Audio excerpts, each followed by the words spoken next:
On today's episode of WatchJRGo, we are back with the 2009 Ford Crown Victoria Police Interceptor that I got from Westen Champlin. And hopefully today, we're gonna actually drive this thing. I know I said that last time, but today, we're gonna actually drive this thing.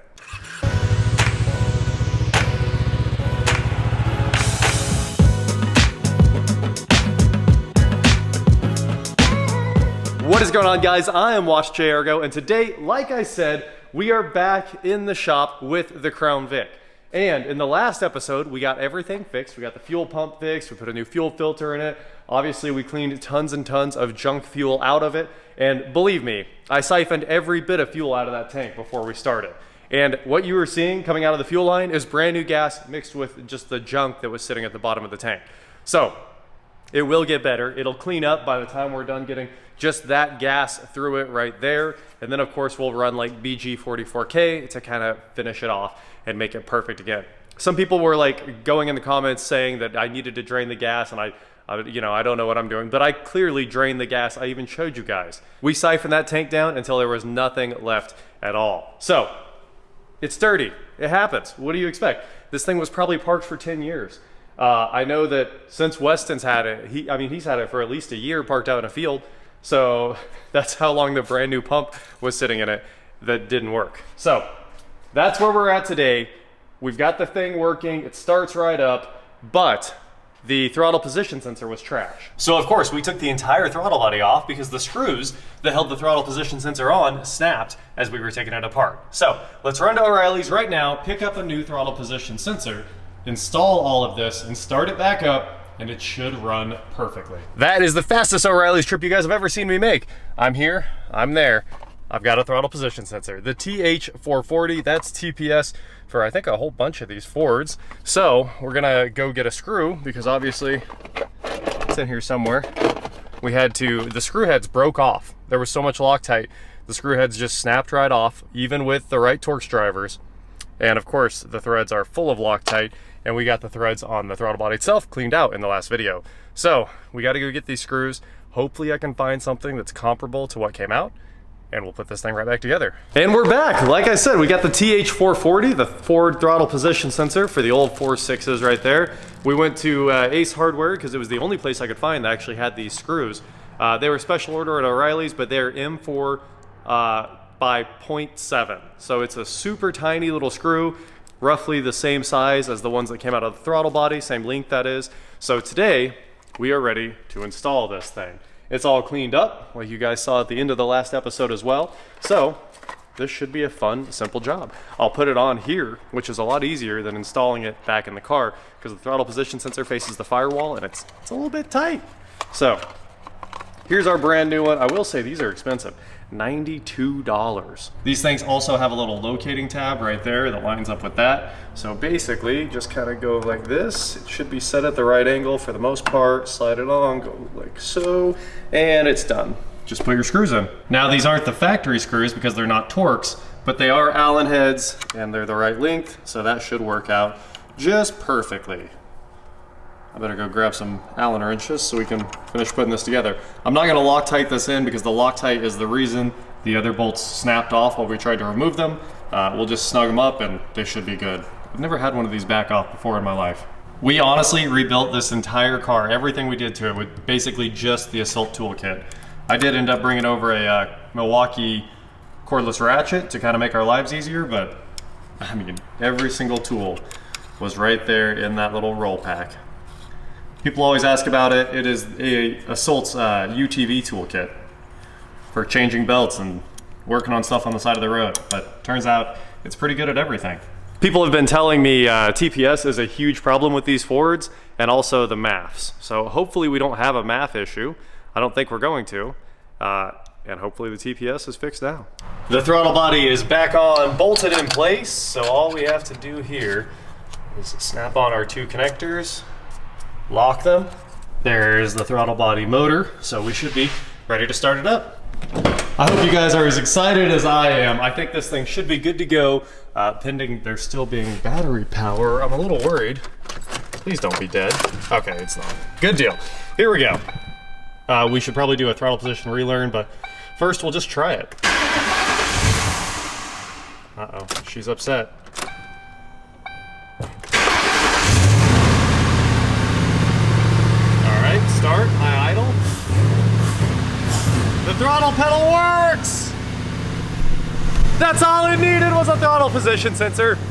I can't tell you guys how worried I was the entire time that rats or mice had ate some of the harness. I looked over all the wires checking, but I really had no idea. Like, there could be more problems with this thing. I'm gonna put all the rest of the gas in it so we have more fresh gas, and I think we're ready to take this thing out for a drive. After I put the air intake and the MAF back on as well. The car will probably be even happier with a working MAF. And clear the codes. Now we have this thing all straightened out mechanically, but we still have a big problem, and that problem is the street sweeper light doesn't work there, the spotlight, and also the strobe lights are not turning on. Now, for some reason people were complaining that we were working on this as well instead of mechanical stuff, but like, what's the point of a police car without the police stuff? It's like, it's the only reason to get excited about a Police Interceptor Crown Vic.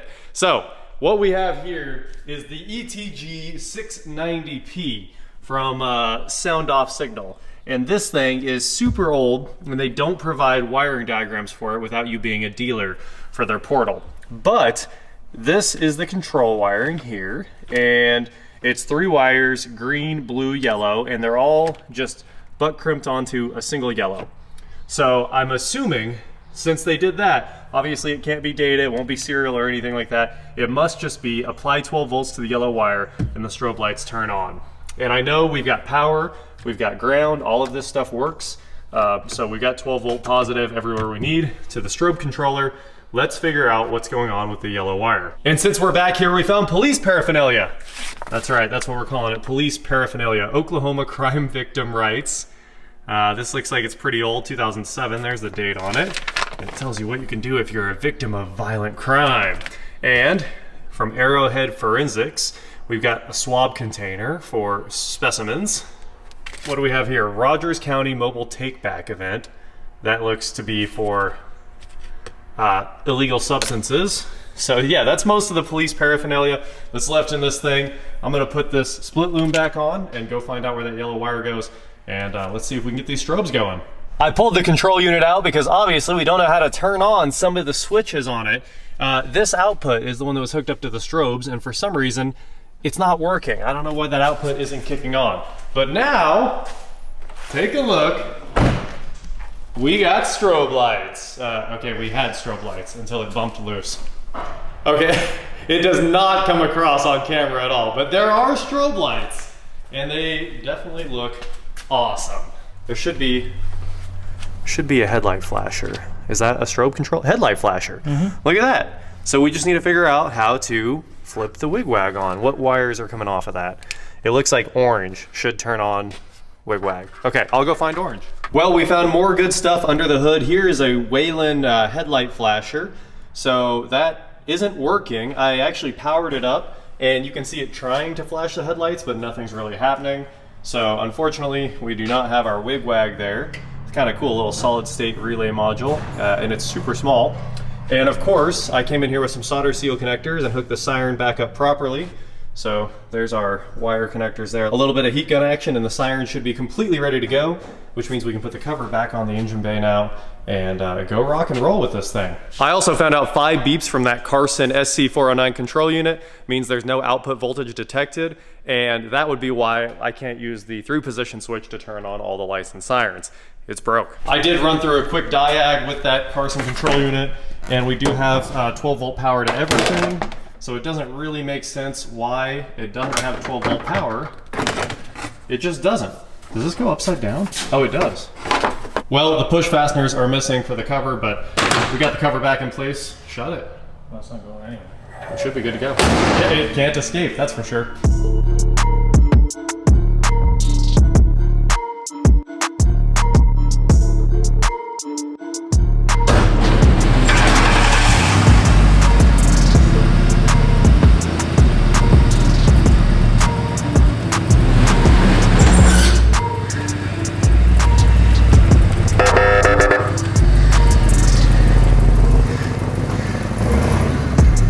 Eric just found panel blinks for the center console. He found the manual. It looks like, is that the manual for Oh, it's for the car. Okay. That's the Crown Vic owner's manual. I thought it was going to be the siren. We got some maps, some more police paraphernalia in there. It's my jurisdiction. My jurisdiction. All right. Well, we also had to cut the keys off of the steering wheel because they were cable clamped on, so we got that sorted as well. I'm going to scan it, clear the check engine light, and we're ready to roll. He found more police things in the glove compartment. What's this? Looks kind of green to me. Oh man, it does look kind of green. Yeah. I wonder how you run these. I don't know. This is cool. And a million business cards, apparently. Yeah, I'm gonna hand them out. Sheriffs. Don't hand those out. That's probably not the move. But that's my name. You just hand them to people. Welcome to the club. It is. Westen finally got money? Return on investment. Oh, ROI in this thing, huh? There's 80. Oh, there's a dollar? Whole dollar. No, $1.15. I'm impressed. Jump in here, do some quick diag. History, forward, go. And we should have this thing ready to roll.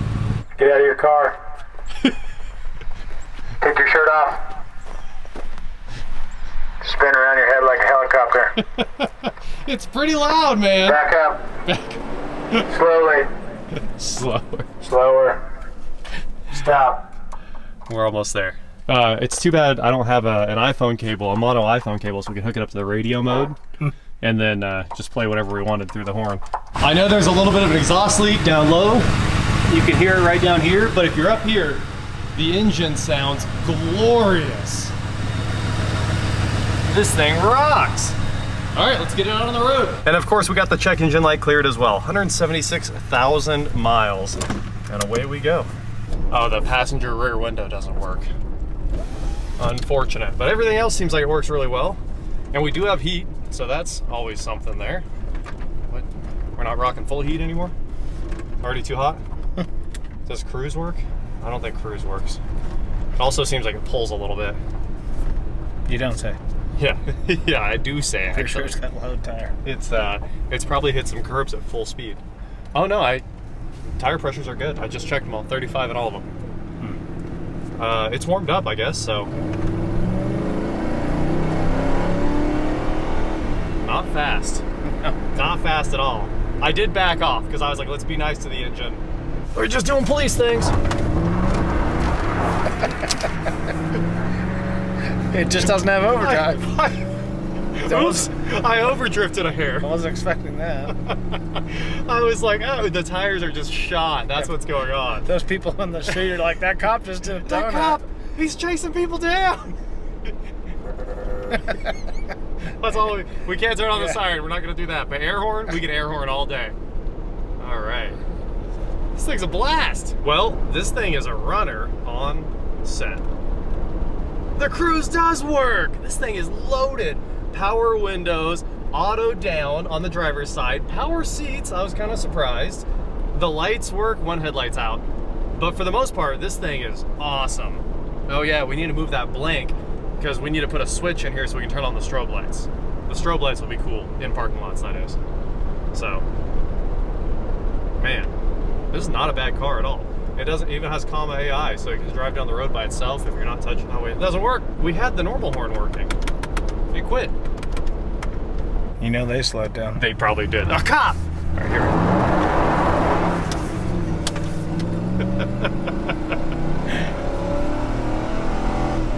Yeah!